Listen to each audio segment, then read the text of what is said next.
Taigi Europos Sąjungoje bankai, kaip ir Lietuvoje, neteikia jokio prieimo visokiam išoriniam sąskaitom prie žmonių vienišų santaupų, kur žydiškos chebros sužaidusios nuosavybę bandžiusios pasavinti. Tai va tam atsiradusi virtuali teisė. Pasakyti, kad ne, monopolijos žydų pasavinti svetimas sąskaitas nebus Lietuvai leista. Nei Jurbarko bankui, nei Eržvilko reiškia Perlui, nei kredito unijoms, nežvilgiant visam pasauliu. Tokia yra ekonomikos įstatymas, objektyvus, tuo reikia tikėti, norint turėti bankę darbą. Nes auditas yra realus, o nes kūra luptis vietoje auditų. Iš Švedijos kūra luptis žvėrių pasaulis užsidaręs. Užsidaręs, sakau, žvėrių pasaulis.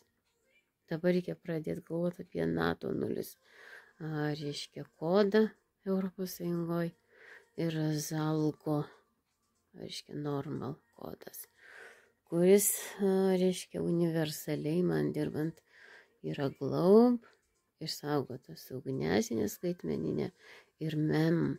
Bet tai nereiškia, kad jie gali ar turi kažkokias galimybės palydovus išsitampyti.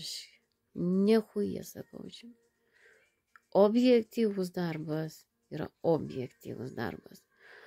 Objektyvus darbas su subjektyviais 38 gama ligoniais, sovietiniais apsimetėliais, kaliniais, ar tai kitiem, kuriem juoda depresija nuo šitiek metų išnaudojimo.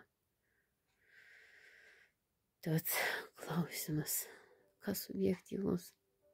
Arba kodėl ligoniai gali kalbėti objektyviai, mokyklą baigę 12 klasių ir kursus baigę. Bet iš kur ateina teta dažniai? Iš objektyvaus mokslo. Kaip ir psichiatrams, iš objektyvaus, reiškia, teorijų, kaip Freudo teorijų, kuriuos jie bando suprasti kaip teorijas. Arba jie bando suprasti sportuodami, kas tos teorijos, arba kas yra astrofizika, niekaip šviesmečių nesuprantantis, nes tai psichiatrai. O kiti ne psichiatrai, bet vedė psichiatrijas, atėjo dirbti seksualiniais prievartautais, šizofrenikų, subjektyviais, fantaziniais pasauliais. Fuck off, baidyklės ant šventyklos, reiškia žmogaus sielos. Neįeisit su savo beprotnamiais.